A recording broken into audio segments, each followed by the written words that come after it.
पोलिसांकडून शांतता व सुव्यवस्थेसाठी महत्त्वपूर्ण बैठक संपन्न. चाळीसगाव दि.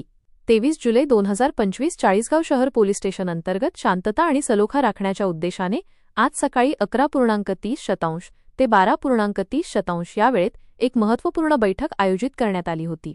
पोलीस निरीक्षक श्री अमित कुमार मनेळ यांच्या नेतृत्वाखाली झालेल्या या बैठकीत शहरातील विविध मंदिरांचे ट्रस्टी, पुजारी तसेच मशिदींचे मौलाना आणि दर्गा ट्रस्टी उपस्थित होते.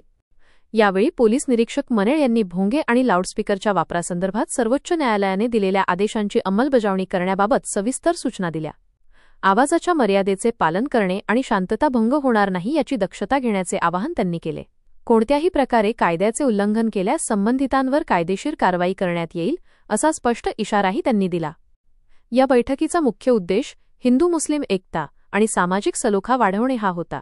श्री मनेळ यांनी उपस्थितांना मार्गदर्शन करताना धार्मिक सलोख्याचे महत्त्व पटवून दिले आणि सर्वांनी एकोप्याने राहण्याचे आवाहन केले. शहरातील अंदाजे 80 ते 100 नागरिक या बैठकीला उपस्थित होते, ज्यामध्ये विविध धार्मिक प्रतिनिधी आणि प्रतिष्ठित व्यक्तींचा समावेश होता. या बैठकीमुळे धार्मिक स्थळांवर भोंगे आणि लाऊडस्पीकरच्या वापराबाबत नियमांची जनजागृती झाली असून भविष्यात शांतता व सुव्यवस्था राखण्यास मदत होईल अशी अपेक्षा आहे. ग्रामस्थ लाईव्ह संपादक किसनराव जोरवेकर. बातमीसाठी संपर्क महेंद्र सूर्यवंशी व बबलू अहिरे, चाळीसगाव.